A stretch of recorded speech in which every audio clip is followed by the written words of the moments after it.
Boa tarde.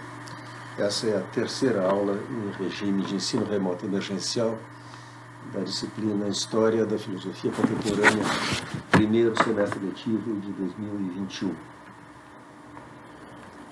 Estávamos às voltas com Frege na última aula, mas antes de retomar o fio da meada, eu quero responder uma pergunta que me foi feita. Eu fui consultado sobre por que a escolha de dar predominantemente aulas assíncronas. Tá? Eu quero justificar essa escolha. Bem, basicamente a resposta é em razão da natureza deste curso.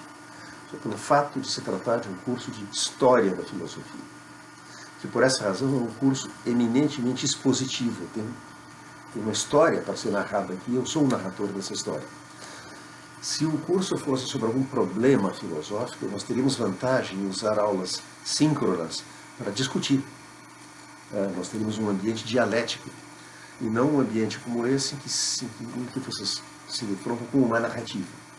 Mas por que se trata de fazer essa narrativa? Porque o curso é um curso histórico, e não temático, é que as aulas são predominantemente aulas assíncronas. Tá? Bom, duas ideias de Frege e Arreté para tudo que vai vir depois. Em primeiro lugar, Frege fundou a nova lógica sobre uma análise renovada da estrutura interna da proposição. Toda composição proposicional se deixa decompor em função e argumento. Nós vimos como Frege estende a noção matemática de função para abarcar aquilo que a lógica tradicionalmente chama conceitos. Estende a ideia de valor de uma função para introduzir a ideia de valor de verdade. E define um conceito, uma função, cujo valor é um valor de verdade. Você tem um predicado, um conceito, portanto, como é ateniense, e para o valor Sócrates você tem, para o argumento Sócrates você tem o valor verdadeiro, Sócrates de fato é ateniense.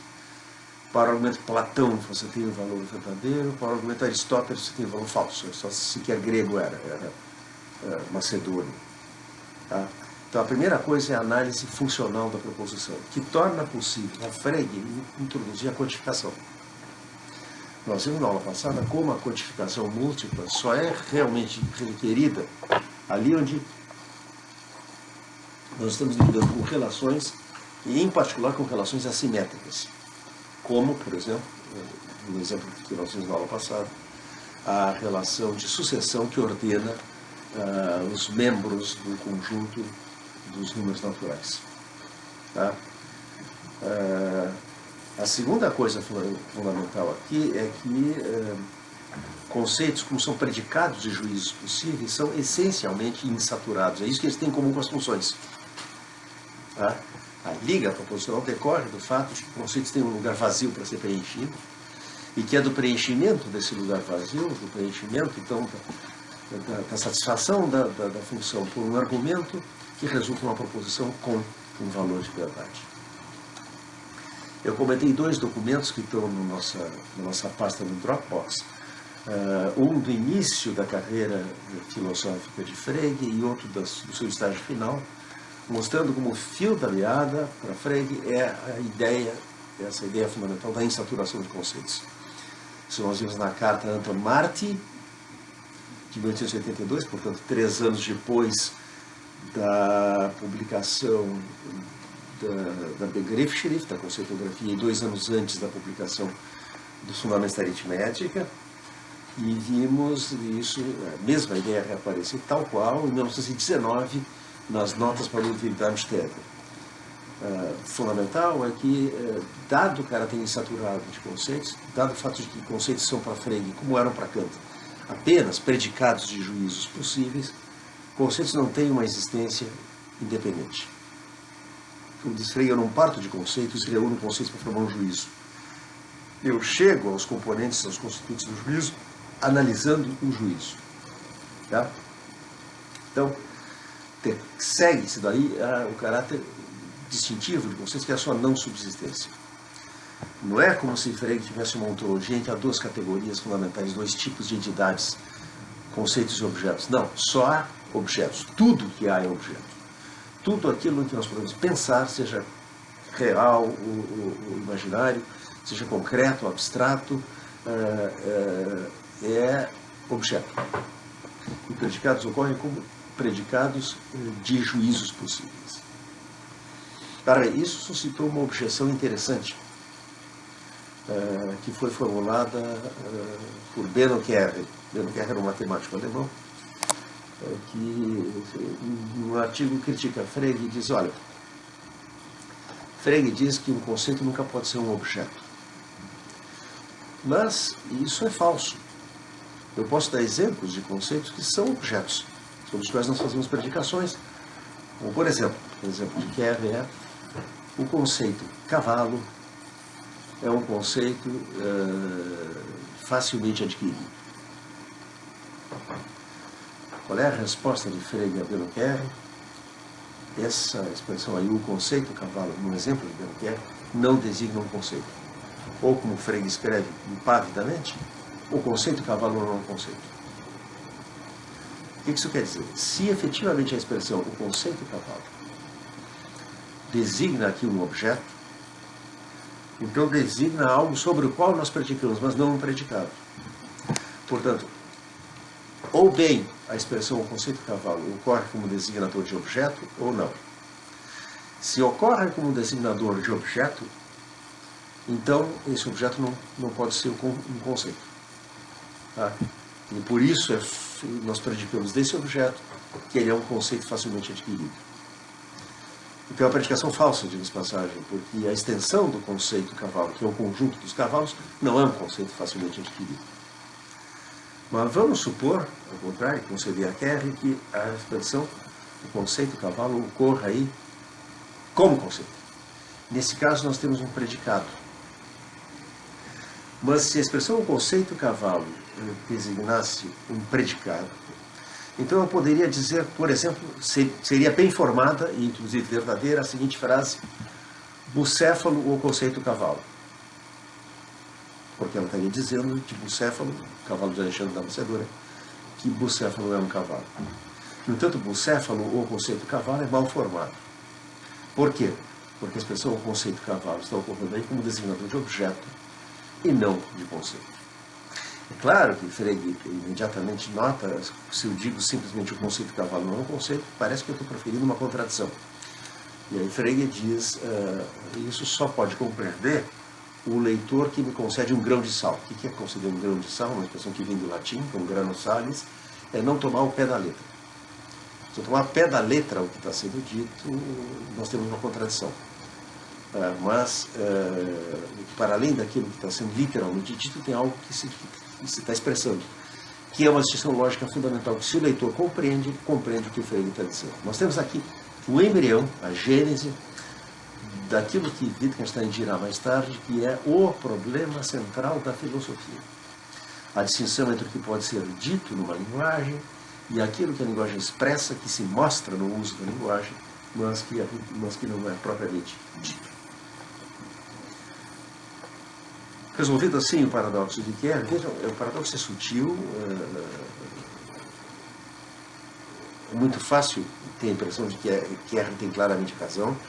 Foi a impressão de Russell. No apêndice dos Principles of Mathematics, de 1903, Russell, que tinha tomado conhecimento fazia pouco tempo da obra de Frege, e leu tudo que ele pôde, tudo que caiu nas mãos, e fez um apertado resumo as ideias lógico-filosóficas de Frege. E nesse resumo aí, que é um apêndice dos Principles of Mathematics, portanto, Russell toma o partido de Benno Kerr, diz é óbvio que Kerr tem razão, é óbvio que Frege está errado. Ou seja, até Russell não percebe a posição dialética em que se encontra Frege face a Benno Kerr. Dito isso, então, as duas distinções fundamentais que Frege contribui para a lógica, para a análise lógica das proposições, e, portanto, para a filosofia da lógica também, são a distinção entre predicação e quantificação. Frege nota que quantificadores são predicados, mas são predicados de ordem superior. Veja bem, o paradoxo de Kerr não tem a consequência de que eu não posso predicar sobre conceitos. O que eu não posso fazer é uma predicação de primeira ordem sobre o conceito. Predicados de primeira ordem são predicados de objetos e não se aplicam a conceitos. Mas eu posso predicar acerca de um conceito desde que na minha predicação o conceito ocorra como conceito e não como objeto. Por exemplo, se eu digo existem sereias, o que eu estou dizendo é acerca do conceito sereia, que esse conceito não é vazio. Mas veja como é que a gente escreve isso na lógica que nós herdamos de Frege. Para algum x, x é sereia. Então nós temos a predicação x é sereia ocorrendo como predicação. E é apenas porque o conceito está ocorrendo em posição predicativa que nós podemos predicar acerca desse conceito. Tá? O que não pode ocorrer. E de modo absolutamente geral, para todo predicado de ordem n, é possível fazer uma predicação de ordem n mais 1. Não há limite superior na hierarquia das funções proposicionais, dos conceitos em Frege, e é sempre possível, portanto, predicar acerca de conceitos desde que internamente a predicação, o conceito ocorra como conceito, portanto, em função predicativa. Eu predico acerca de um predicado. Tá? O erro de Kerr é tentar tratar o predicado como conceito e aplicar uma predicação de primeira ordem ao que ele supõe que seja um conceito. E, de fato, é um objeto. Além de distinguir predicados de primeira, segunda e terceira ordem, assim por diante, distinguir pela primeira vez na história da filosofia predicação de quantificação, introduziu uma teoria da quantificação pela primeira vez, Frege faz aquela distinção também, que nós tivemos vendo na aula passada, entre subsunção e subordinação, entre cair um objeto na extensão de um conceito, que é a subsunção, por exemplo, Sócrates é mortal, Sócrates está em extensão do predicado ser mortal, e subordinação, que é ser a extensão de um conceito, um subconjunto da extensão de um outro conceito. Por exemplo, quando a gente diz todo homem é mortal. Nesse caso, eu estou dizendo que tudo que cai sob o conceito de homem, cai sob o conceito de mortal. Das duas relações, subsunção e subordinação, assinala Frege, a mais fundamental é a subsunção. Ou seja, a relação lógica mais fundamental é a predicação. É o preenchimento de uma função por um argumento. Porque é em termos da subsunção que a gente explica a subordinação. Dizer que o conceito homem está subordinado ao conceito mortal é dizer que tudo que é subsumido sob o conceito homem é subsumido sob o conceito mortal. Então a noção, a relação lógica mais fundamental é a subsunção. A queixa de Frege é que os lógicos não distinguiram subsunção de subordinação por estarem demasiado apegados ao esquema sujeito-predicado da linguagem natural. Na linguagem natural, a frase Sócrates é mortal e a frase todo homem é mortal são ambas da forma sujeito-predicado. E Sócrates aparece como sujeito da predicação é mortal na primeira frase, e na segunda tem todo homem como sujeito de predicação. Mas na verdade isso não é sujeito de predicação nenhum. Homem aqui é ele próprio um predicado. E o que eu estou dizendo é de todo X, esse é o verdadeiro sujeito, um X qualquer, que se ele é homem, então ele é mortal. Tá? Assinalei também que a distinção entre subsunção e subordinação vem acompanhada pelo resgate da análise da estrutura atômica da proposição em termos da concorrência necessária de duas funções lógicas heterogêneas e irredutíveis, que foi, como nós vimos, a grande contribuição de Platão para a lógica, que Aristóteles, na sua obra da maturidade, pôs a perder. Aqui me permitam recomendar um escrito herético do grande lógico e filósofo britânico Peter Geach, que nós temos na pasta do Dropbox, que é a história das corrupções da lógica. Em que, basicamente, Geach diz que a lógica começou muito bem com Platão, com a análise da estrutura interna da proposição, e isto foi posto a perder por Aristóteles. Com Aristóteles nós temos a queda e a expulsão do paraíso. A lógica daí para frente segue ladeira abaixo durante 2000 anos, até que a verdadeira lógica é restaurada por Frege e Russell no fim do século XIX.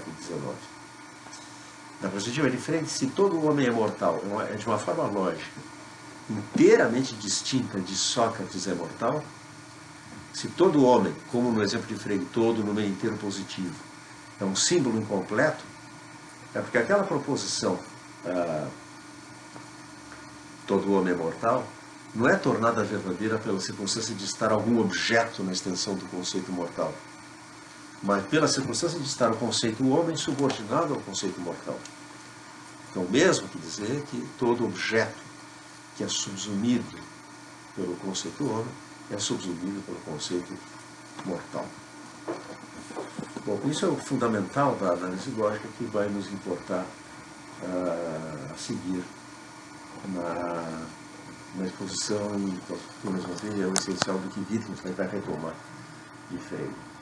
Agora eu quero fazer uma breve notícia de algo que Frege fez a partir de 1891, isso é, após os fundamentos da aritmética, que é uma distinção que ele introduz que tem um caráter marginal na obra filosófica dele, para ele não é uma coisa central, mas que teve uma enorme influência sobre a filosofia do século XX, a filosofia da linguagem em particular, que é a distinção que Frege traça entre sentido e referência. Está no artigo de 1891 sobre sentido e referência. Frege se pergunta aí nesse artigo como é que um enunciado de identidade pode ser informativo. Como é que eu posso vir a saber que A igual a B é uma proposição verdadeira? Eu não preciso de nenhuma investigação para saber que A igual a A é uma proposição verdadeira. A igual a A é uma tautologia que eu sei a priori que é verdadeira. Mas A igual a B não é uma tautologia. E pode ser uma questão que precisa ser descoberta empiricamente. Frege dá o seguinte exemplo, ele toma dois designadores, a estrela da manhã e a estrela da tarde. Ambos designam o mesmo corpo celeste, a saber, o planeta Vênus. Mas ninguém poderia saber a priori que a estrela da manhã é a estrela da tarde. Que se trata do mesmo corpo celeste foi uma descoberta empírica, que marcou uma época na história da astronomia. A pergunta de Frege é como é que eu posso vir a saber que o enunciado de identidade é verdadeiro? Isso deve significar o seguinte: a identidade não é trivialmente a relação que o objeto mantém consigo mesmo. Porque nós já sabemos a priori que todo objeto é idêntico a si mesmo. Mas não sabemos a priori que a estrela da tarde é a estrela da manhã. Então, o que é que está sendo informado? O que é que nós estamos vindo a saber que não sabíamos quando se nos informa que a estrela da tarde é a estrela da manhã? O que nós estamos vindo a saber é que a expressão a estrela da tarde designa o mesmo corpo celeste que a expressão a estrela da manhã. Como é que nós não sabíamos isso? Porque nós temos aqui dois modos de designação diferentes. O objeto, para falar como Frege, nos é dado, apresentado diferentemente nessas duas expressões. A estrela da manhã, grosso modo, significa o último corpo celeste que ainda é avistado ao amanhecer. A estrela da tarde designa, grosso modo, o primeiro corpo celeste que é avistado ao entardecer. Agora bem, que um único e mesmo objeto satisfaça essas duas descrições, isso é o que só pode ser descoberto empiricamente. Tá? Então, nós temos nessas duas expressões duas maneiras de apresentar um objeto que são diferentes, e a descoberta relevante é que essas duas maneiras de apresentar são duas maneiras de apresentar o mesmo objeto.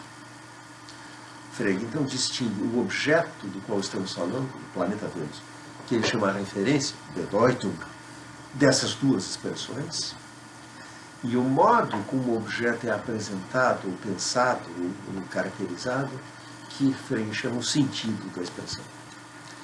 Então, nós temos agora, assim, entre a linguagem, as expressões linguísticas, e os objetos no mundo, há um termo médio, que é o sentido da expressão linguística. Então, nós temos essas duas expressões, a estrela da tarde e a estrela da manhã. Temos dois sentidos diferentes, grosso modo. O corpo celeste, que por último é avistado ao amanhecer, por um lado, e o corpo celeste, que primeiro é avistado ao entardecer, do outro lado. Tá?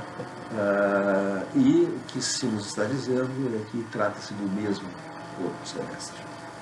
Tá?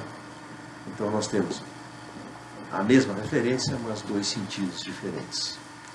O que não podemos ter é o mesmo sentido de duas referências diferentes. Um sentido é um modo de caracterizar um objeto.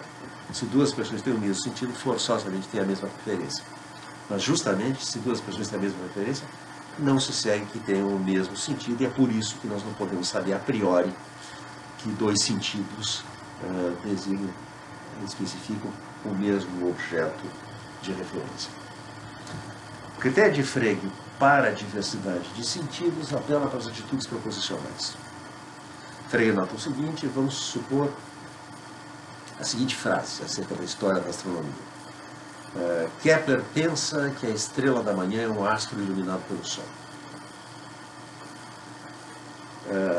Essa frase pode ser verdadeira. Kepler pensa que a estrela da manhã é um astro iluminado pelo Sol. E mesmo assim ser falso que Kepler pensa que a estrela da tarde é um astro iluminado pelo Sol. Embora a estrela da manhã e a estrela da tarde designem o mesmo objeto, essas duas pessoas não podem ser substituídas salva veritate, isso é, preservado o valor de verdade da proposição em que ocorre.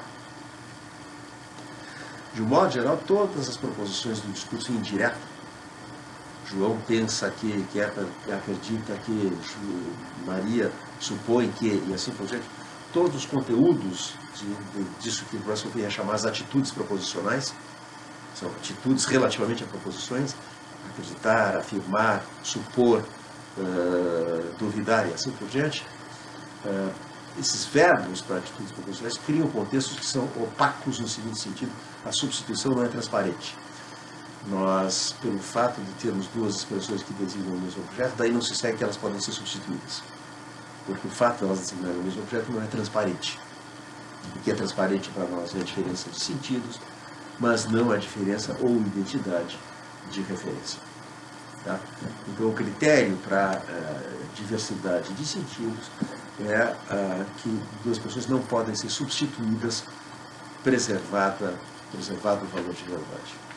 Agora bem, o paradoxo que isso criava para Frege era o seguinte: esses contextos, os contextos de atitudes proposicionais, orações subordinadas em que se especifica o que alguém pensa, afirma, crê, supõe, conjetura e assim por diante, pareciam violar a lei de Leibniz, que é um princípio acerca da noção de identidade. E é o seguinte: se x é igual a y, então toda a propriedade de x é uma propriedade de y e vice-versa.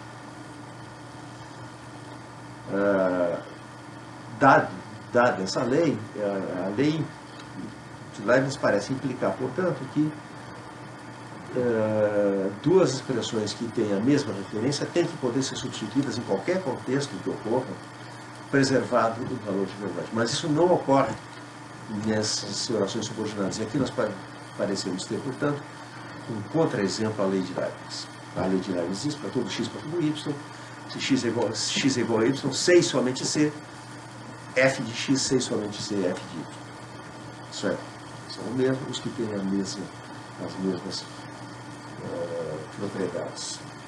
Agora, como é que Frege resolve isso? Ele não conclui que o discurso indireto não está submetido à lei de Leibniz. Ele conclui uma coisa diferente. Ele diz o seguinte: no discurso indireto, a referência de uma expressão é o sentido que a expressão tem no discurso direto. É muito intuitivo se a gente parar para pensar.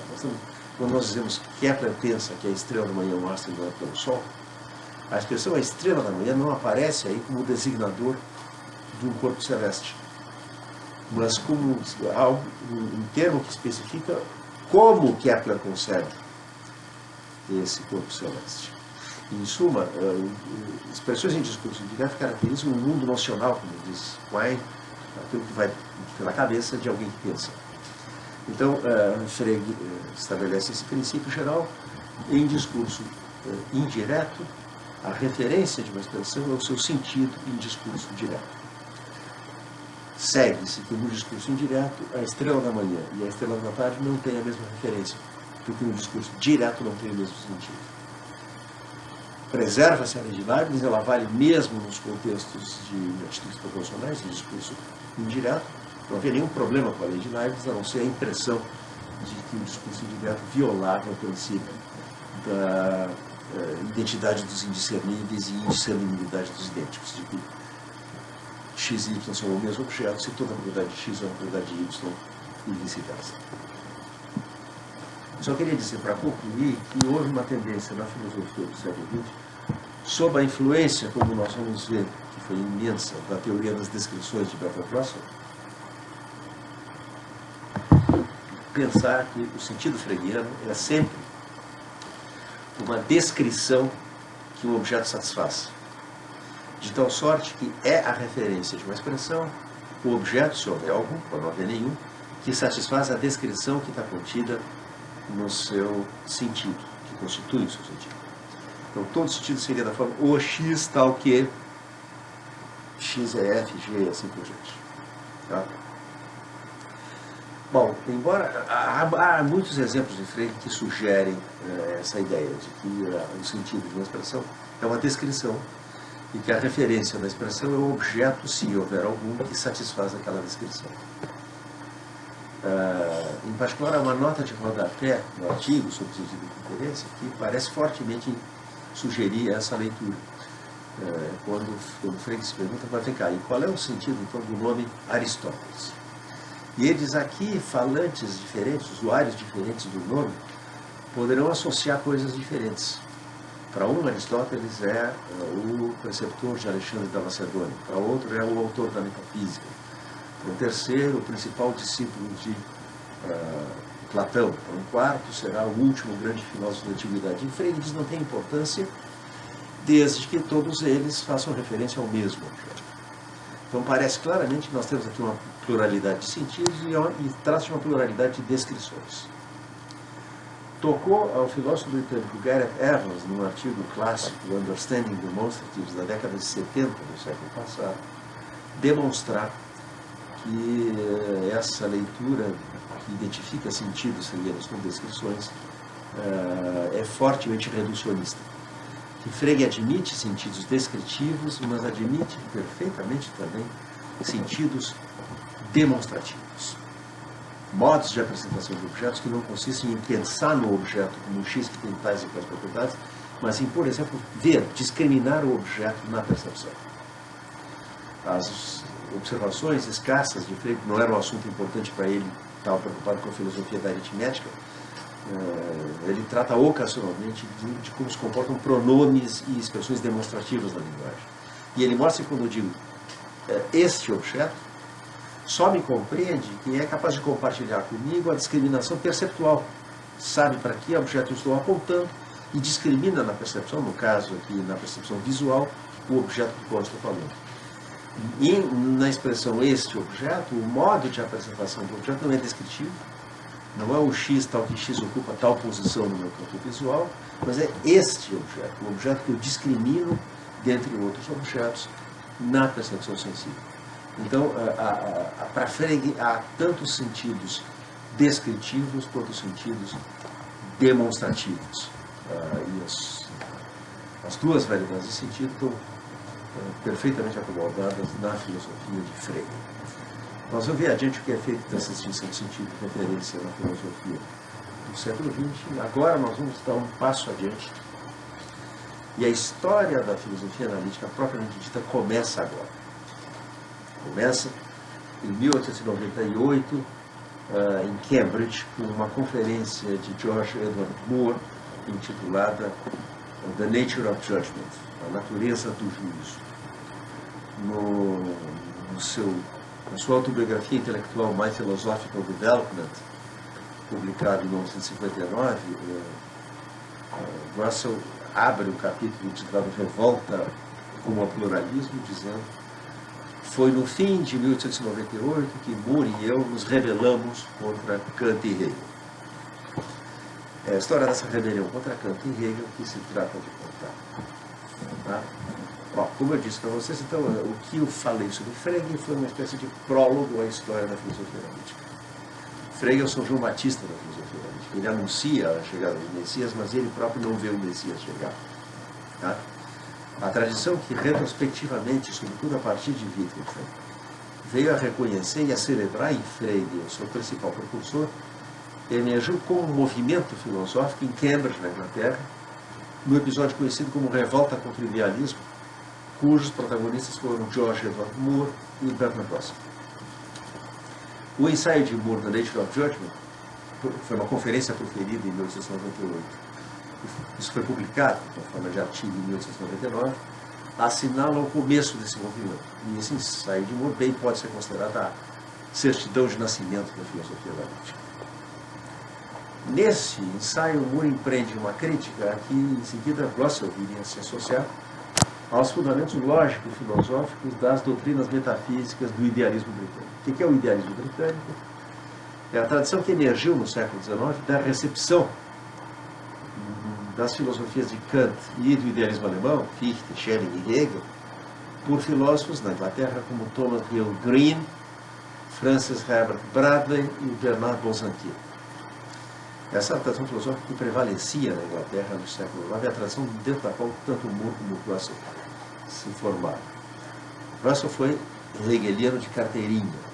O primeiro livro que ele publicou se chama Os Fundamentos da Geometria, e é um livro que procura demonstrar que a concepção realista transcendental no sentido kantiano do espaço suscita e engendra antinomias insolúveis, e que é preciso abandonar a ideia de que o espaço é a propriedade das coisas em si mesmas e adotar a concepção idealista transcendental de que o espaço é forma da nossa intuição para superar essas antinomias. A dificuldade para o Russell é que, ao contrário de Kant, ele não pode supor que a estrutura do espaço, a forma do sentido externo, é aquela que é descrita pela geometria euclidiana. Porque ao longo do século XIX, outras geometrias, baseadas em outros axiomas, foram desenvolvidas, diferentes da geometria euclidiana. Tá? Então, permite a Poincaré, por exemplo, fazer a prova da independência do postulado das paralelas. Na geometria euclidiana, por um ponto fora de uma reta, passa uma e somente uma paralela a essa reta. Durante toda a história da geometria euclidiana, ao longo de mais de 2000 anos, os matemáticos tentaram provar esse postulado e fracassaram. Poincaré mostrou finalmente por que esse fracasso era inevitável. O que ele fez? Ele pegou os axiomas da geometria euclidiana e projetou-os um por um num espaço curvo. Todos os axiomas permaneciam verdadeiros nesse espaço curvo, mas não o postulado das paralelas.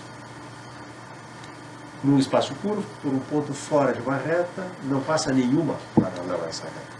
Todas as paralelas se encontram nos polos do espaço curvo. Tá? Próximo teria que fazer uma certeza consigo mesmo para romper com a tradição idealista. Ele diz que Moore abriu o caminho e ele seguiu no encalço de Moore. Tá? O que Moore fazia? O que é interessante é o seguinte: o Moore parece nunca ter sido um idealista. A tese de doutorado dele foi sobre a ética kantiana, mas já era uma tese crítica do Kant. Então, o Moore é um fenômeno filosófico muito intrigante, porque ele parece não ter uma genealogia filosófica imediata. Ele não é discípulo de ninguém, ele já surge com uma posição própria e independente. E ele, como dirá Russell, durante muitos anos, abre o caminho e o Russell segue no seu impulso. O que o Moore fazia de novo nesse ensaio A Natureza do Juízo? Bom, ele identificava na concepção do juízo como exercício de capacidades ativas do espírito, da espontaneidade do entendimento, para falar como Kant, sem cujo concurso nenhum objeto de experiência se poderia constituir, a raiz de um amálgama desastroso entre duas noções que deveriam ser rigorosamente preservadas, distinguidas. Por um lado, as condições da verdade de uma proposição e, por outro, as condições do assentimento a essa proposição. O que torna verdadeiro ou falso uma proposição, falsa uma proposição, é como as coisas são. Agora, sob que condições eu reconheço a proposição como verdadeira é a outra coisa. Tá? As noções de verdade e falsidade são noções metafísicas, sem nenhum conteúdo epistemológico. A noção de verificação, prova, demonstração, evidência, são noções epistemológicas que têm relação com a nossa capacidade de conhecer. Ora, o que Moore diz? Os idealistas confundem as duas coisas. Eles tratam as condições do assentimento a uma proposição como condições de verdade. De tal forma que se eu estou autorizado a afirmar que uma proposição é verdadeira, então ela é verdadeira. Se eu estou autorizado a afirmar que uma proposição é falsa, então ela é falsa. Então há uma espécie de inferência espúria das condições do conhecimento às condições da verdade. Aí Moore diz, olha, isso é uma falácia, e nós temos que preservar essas duas coisas. A confusão entre as duas ordens de condições da verdade de uma proposição e condições do assentimento a essa proposição, é que abriu o caminho para a usurpação da metafísica pela teoria do conhecimento que distingue a tradição idealista. Na tradição idealista, a teoria do conhecimento se tornou a filosofia primeira. E se trata de restaurar o primado da metafísica. Tá? Para os idealistas que Moore está criticando, isso de Kant, Fichte, Schelling, Hegel, Green, Bradley, Bosanquet e até o jovem Russell, toda a experiência é essencialmente judicativa ou proposicional. Não há experiência que não seja constituída pelo exercício dessas capacidades ativas do espírito, que são os conceitos. Tá? Kant distingue, como você sabe, intuições de conceitos e diz que intuições sem conceitos são cegas. Tá? Intuições repousam sobre afecções, portanto, sobre uma capacidade puramente receptiva ou passiva, que é a nossa sensibilidade. Conceitos, em troca, repousam sobre funções, e Kant define, denomina função, não é a noção matemática que Frege também emprega, é o sentido provavelmente kantiano dessa expressão. Ele denomina função a unidade do ato, veja bem, do ato, da ação, que consiste em reunir diversas representações sob uma representação comum. A ideia central dos idealistas é que nós não temos nenhuma compreensão do que seja a experiência, não temos nenhuma compreensão do que seja o objeto de um juízo, aquilo sobre o que nós julgamos ou inferimos, que seja antecedente à compreensão que nós tenhamos do que seja julgar e inferir. No slogan de Kant, intuições sem conceitos são cegas. O múltiplo da intuição por si só é impensável. Tá?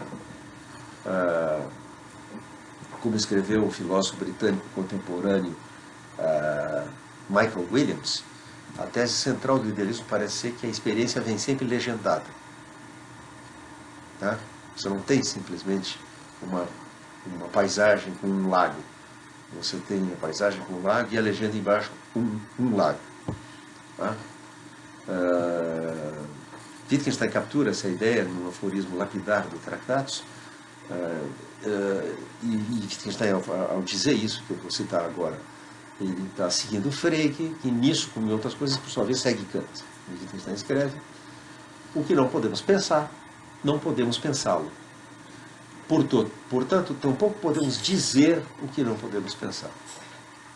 Ou como escreve Strawson, Peter Frederick Strawson, um filósofo britânico importante da segunda metade do século XX, dedicou um livro inteiro à exposição e à análise crítica da crítica da razão pura de Kant. Esse livro é Os Limites do Sentido, The Bounds of Sense. E esse livro termina com a seguinte frase: faltam-nos palavras para dizer o que é não tê-las.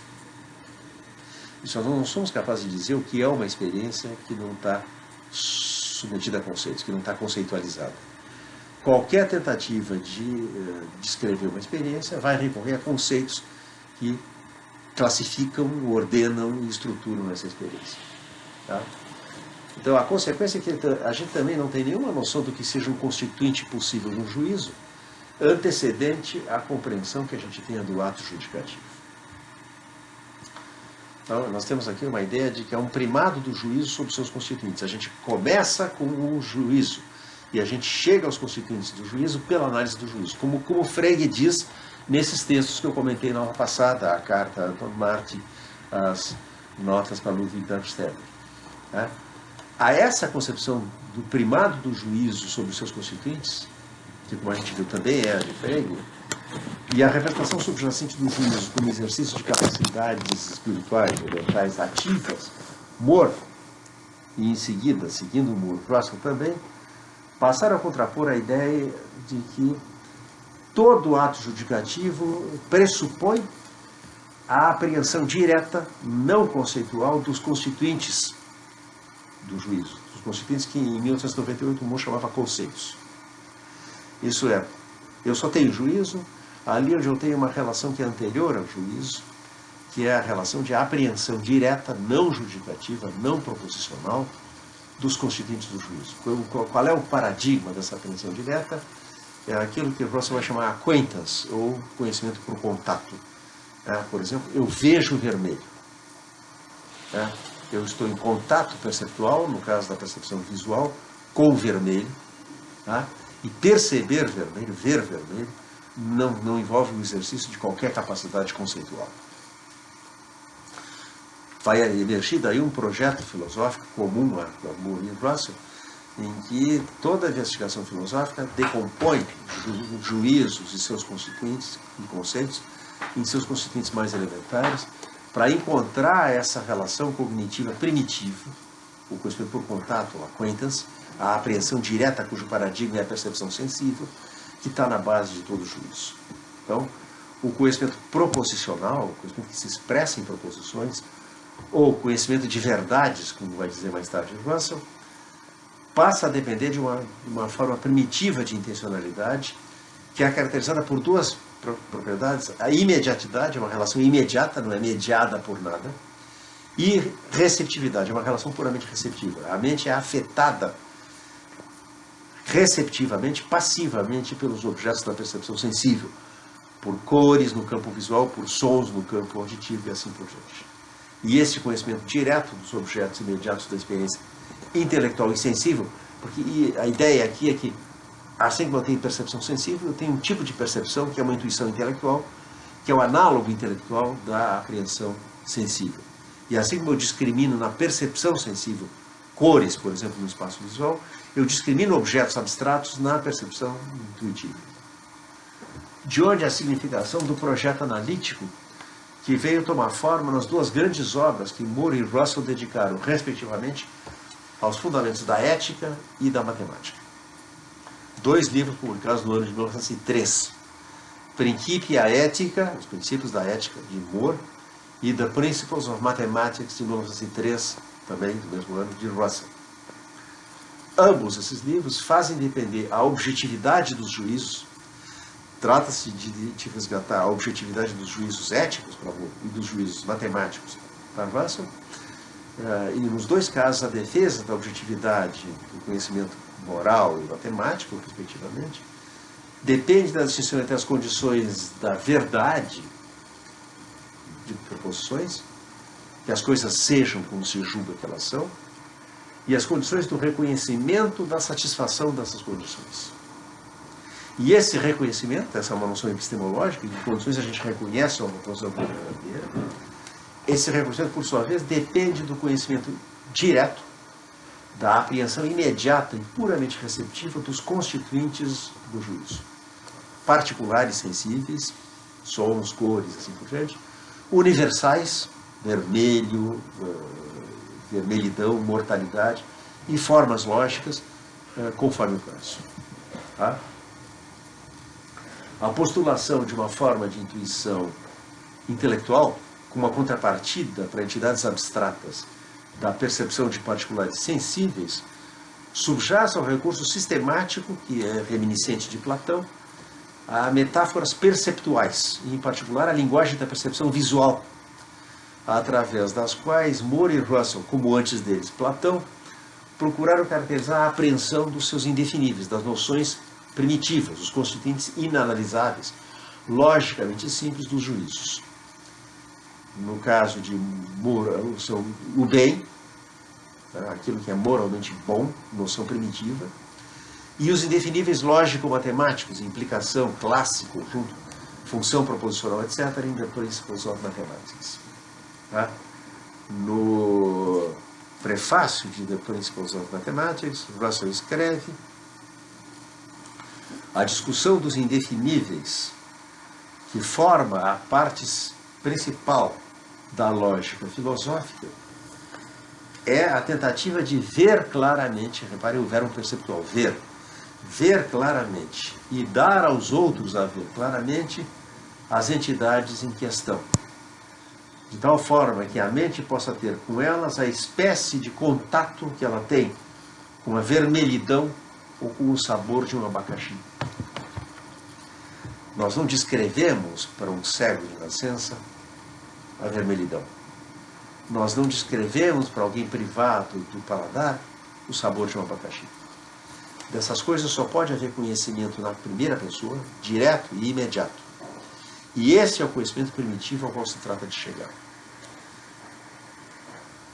As noções primitivas são indefiníveis, isso significa dizer, elas não podem ser caracterizadas discursivamente, mas elas podem ser apresentadas diretamente.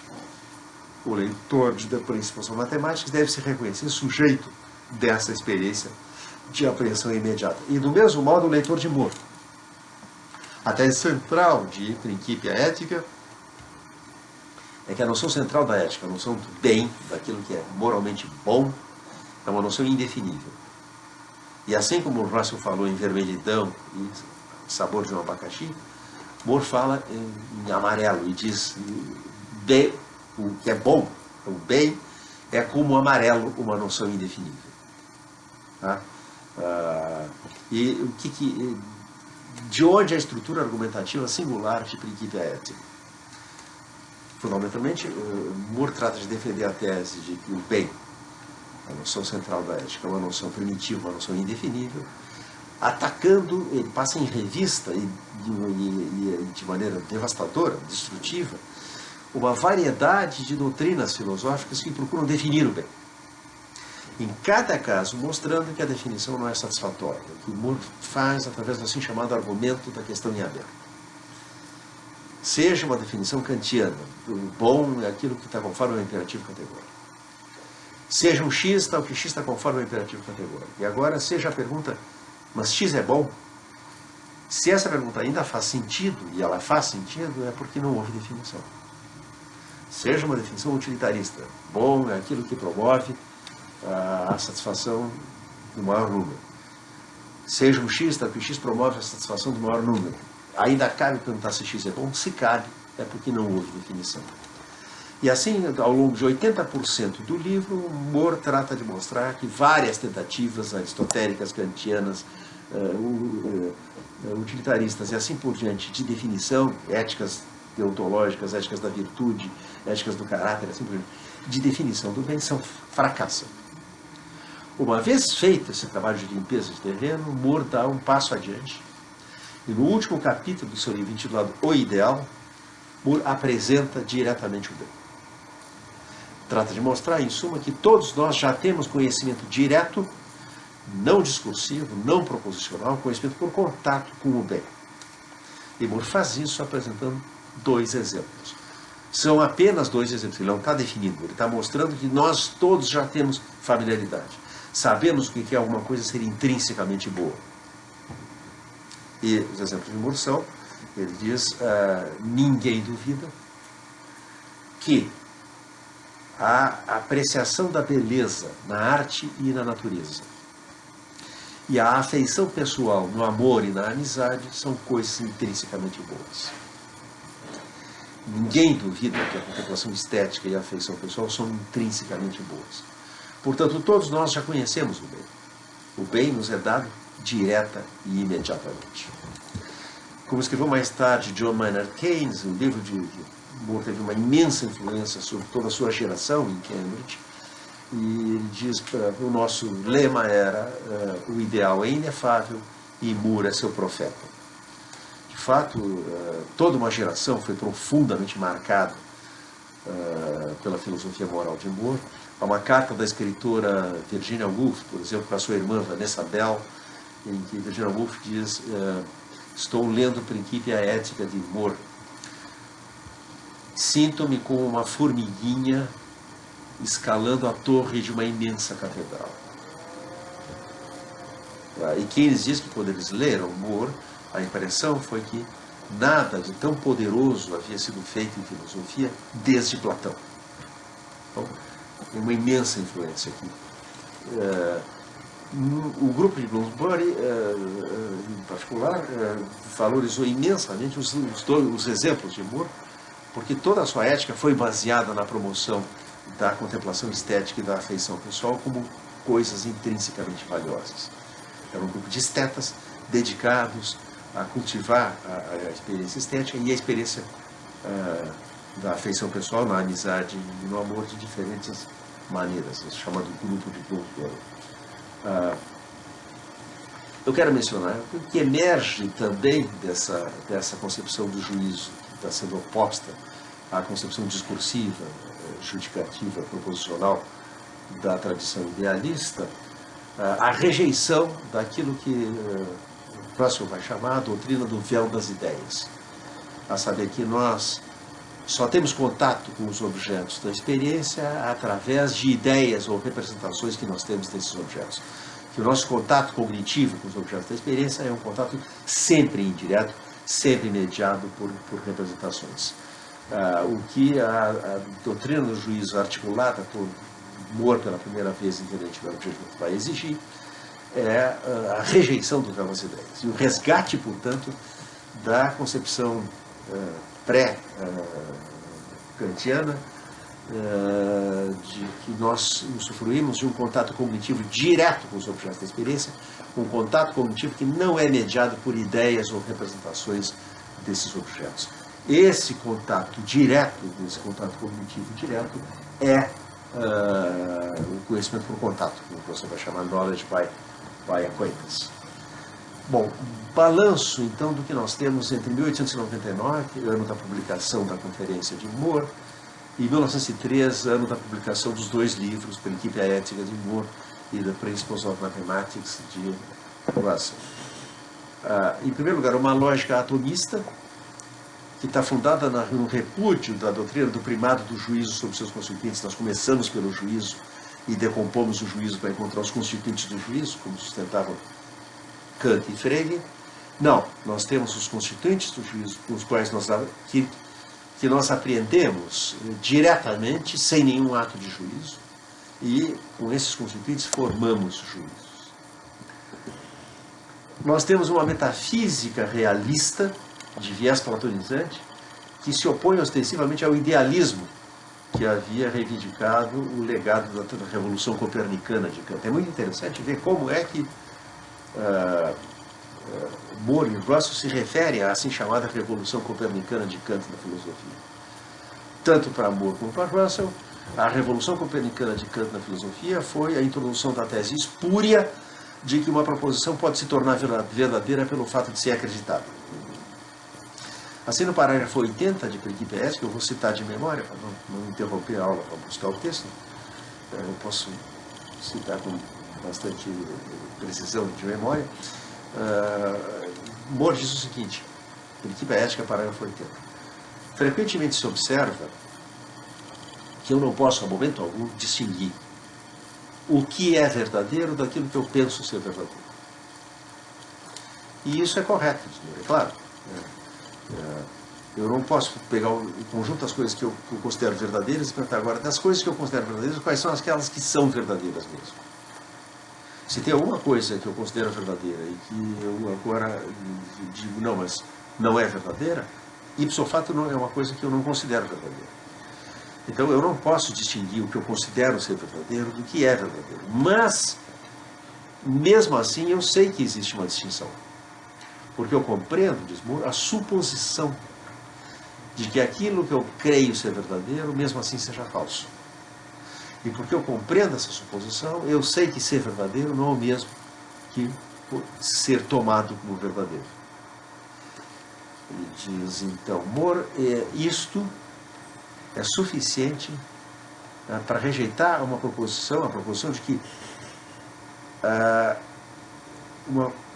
a tese de que uma proposição pode ser tornada verdadeira pelo fato de ser tomada por verdadeira, proposição que constitui o essencial da assim chamada Revolução Copernicana de Kant na filosofia.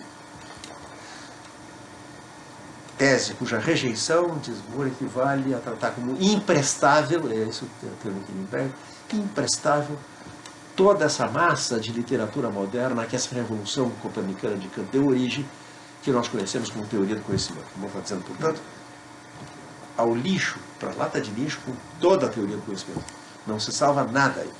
Porque a teoria do conhecimento dos modernos, de Kant em diante, está fundada no equívoco fundamental de supor que uma proposição torna-se verdadeira pelo fato de que eu estou compelido a tomá-la por verdadeira. A mesma coisa, o fato de ele ter sido kantiano ou hegeliano não impede de reduzir Kant a isso. A revolução copernicana de Kant é a tese espúria de que uma proposição se torna verdadeira pelo fato de que ela é acreditada. E Russell, como Moore vai dizer, porque vejam como é que Kant argumenta. O que é um argumento transcendental kantiano? Por exemplo, os argumentos que estabelecem os juízos sintéticos a priori do entendimento na analítica dos juízos, na crítica da razão pura. Kant basicamente trata de provar, olha, eu não posso não pensar que os acontecimentos estão encadeados por relações de causa e efeito. Eu não posso não supor que há relações de causa e efeito entre acontecimentos na minha experiência. De onde Kant infere que existem relações de causa e efeito. E o ponto de Russell espera um pouquinho, de onde é que saiu que do fato de que eu estou compelido a considerar que uma proposição é verdadeira, segue-se que ela é verdadeira. Eu posso estar compelido a errar sistematicamente. No escrito autobiográfico em My Philosophical Development, anos mais tarde, na década de 50, Russell vai dizer que quando ele rompeu com o idealismo, a sensação que ele teve que o Moore tinha aberto a porta de uma estufa, que até ali Russell tinha vivido dentro de uma estufa em que condições de temperatura, pressão, umidade e segurança são mantidas constantes e em que plantas muito delicadas podem vicejar. Mas em que justamente por causa disso o ar se torna viciado e irrespirável. E que Moore, o que tinha feito fundamentalmente era abrir a porta dessa estufa e diz Russell, e eu saí dessa estufa, eu saí para uma vasta planície varrida pelos ventos, chuvas e intempéries, para um vasto mundo que as pessoas que usam mais ou menos essa não está nem aí para nós. Né? Reconhecer um mundo muito maior. E a ideia, em suma, passa a ser que o idealismo é uma forma de paroquialismo metafísico. O mundo do idealista é um mundo pequenino, é uma estufa fechada. Tá? Para o idealista, a realidade foi cortada sob medida para ser conhecida pelo entendimento humano. E é exatamente isso que Moore e Russell rejeitam. Que a realidade tenha sido cortada sob medida para ser conhecida por nós. Nós não temos nenhuma importância diante da vasta realidade. Russell, em particular, está sempre insistindo nisso.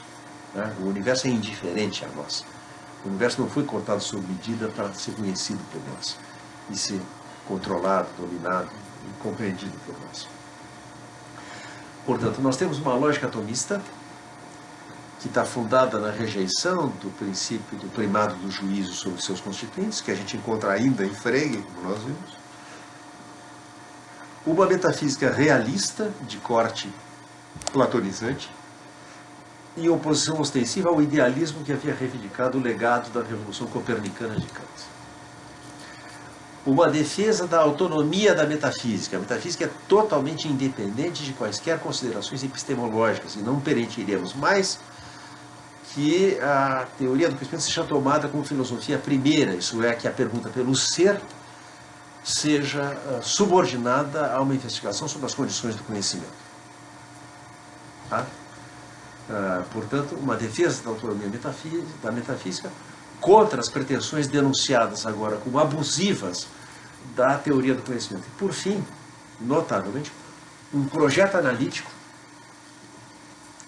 que nós vemos sendo executado em Principia Ethica de Moore e nos Principles of Mathematics de Russell, que é a decomposição dos juízos e conceitos nos seus constituintes elementares, que é conduzido, esse projeto analítico, com inteira independência de quaisquer considerações sobre linguagem. Se a análise da linguagem vai se tornar importante na história da tradição analítica, isso vai acontecer muito depois. E que nós vamos ver isso vai acontecer basicamente com Wittgenstein. Embora o primeiro passo nessa direção tenha sido dado por Russell, como nós vamos ver na próxima aula. Mas nesse estágio aqui, trata-se de análise conceitual sem passar pela análise da linguagem. Tá? Portanto, nada pode estar mais distante daquele slogan que a gente encontrará mais tarde no título de um artigo célebre de Rudolf Carnap, A Superação da Metafísica pela Análise Lógica da Linguagem, do que a filosofia analítica nas suas origens. Não se trata de superação, mas de reivindicação e defesa da metafísica, e sem qualquer análise lógica da linguagem. E a guinada linguística vai acontecer muito depois, e sobre sua motivação e as suas consequências nós estaremos vendo